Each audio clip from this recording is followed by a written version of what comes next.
And so you heard him. Mark Fields is going to engage. Joining me now, Bob Nardeli, who has been the CEO of Chrysler and as well as Home Depot. Earlier this year, he said a Trump presidency would be good for the United States. I'm going to say, Mr. Nardeli, that you continue to hold that opinion.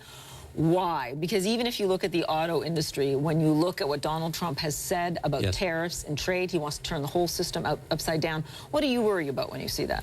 Well, I'm not so worried. Let's talk about what I feel positive about as a business person, to have a business person in the White House after 8 years of what I would say is less than a business-friendly environment. If you look at regulations, if you look at what they've, on medical devices, I've seen small companies go from positive to negative because of the taxes. If you look at some of the new labor laws that have put in place, have been very restrictive. If you look at some of the health care issues that have been put in place, people have not hired. If you look at a whole host of things that have kind of stifled, some of the environmental things have really stifled the growth of business. What I'm encouraged about is that hopefully some of these policies, and I'm happy to talk about them, will actually get us a GDP of 3.5% or better, which is what the administration talks about at the beginning of every year and then walks it back to a 0.91%, Paula.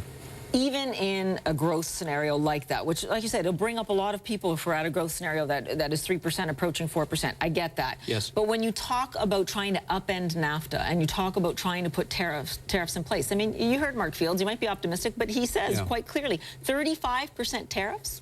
Car industry, what would that do? Well, it depends on, when I was there, it depends on whether you're closing a plant, dislocating employees and their families, to move it to a lower labor market.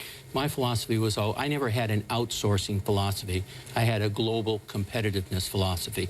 So if we lower the tax rate, the corporate tax rate, then you can compete more on a global basis. If you reduce the repatriation tax, you're going to get more jobs back here. If we really reestablish energy independence, cost of energy in the auto industry is more than the cost of labor. And if we didn't stifle fracking and the ability to export, to help Merkel, to use it more as a geopolitical tool on a global basis, so we become energy independent, you're going to see more manufacturing jobs here. Certainly you would see more auto businesses still here. It's interesting, if you produce a car, at one point when Fiat took over, they moved the small Cinquecento, the 500, to be produced in Mexico because the biggest export was Brazil, and there was a lower tariff shipping out of Mexico to Brazil. So again, I think it's unfair to just paint a broad brush. I think you got to look at the specifics of why corporations put plants in certain countries relative to helping the economics of their decisions. But Donald Trump is saying he's going to upend that decision-making. He's promised to bring jobs back to the auto industry and the Rust Belt. Is that what you want to see him do at any cost to American business? No, I think again, we have to step back and look at the specifics here. If, in fact, we lower the corporate tax rate, if, in fact, we allow for repatriation, if we have energy independence, if we reduce some of the stifling regulations that have put in place, corporations are not intentionally trying to hurt the U.S.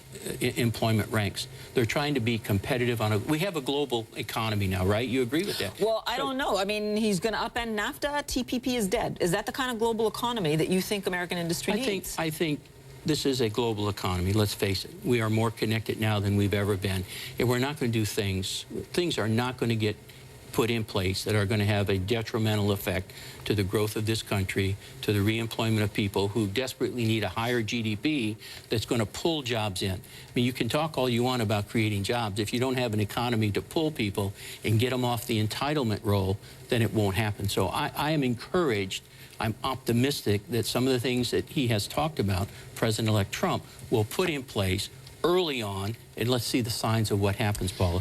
We don't have a lot of time left, but I do want to get to what's happened with interest rates. Most people see inflation again and see interest rates rising. When you look at the auto sector, something you know well, and Home Depot, the housing industry in general, do you fear about a chill coming to both of those industries with these rising interest rates? Well, the banks love it, right? They've been clamoring for higher interest rates ever since this thing has been that's because they make money, not low and slow, number one. Okay. Number two, the auto industry has already started to tip from 9.6 million SAR, seasonally adjusted rate, to 17.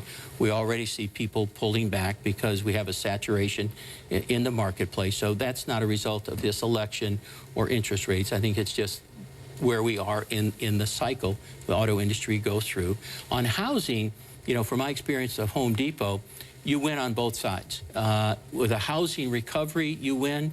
And if, in fact, interest rates go up, people now will go from, you know, investing. They'll still have to do maintenance. And what they'll do is invest in their home because they will get an appreciated value if interest rates go up. So when I was there, we saw, you know, a lot of do-it-yourselfers going and do remodel, you know, improve curb appeal, so that if housing stops, people are now flipping homes. So it was a positive situation.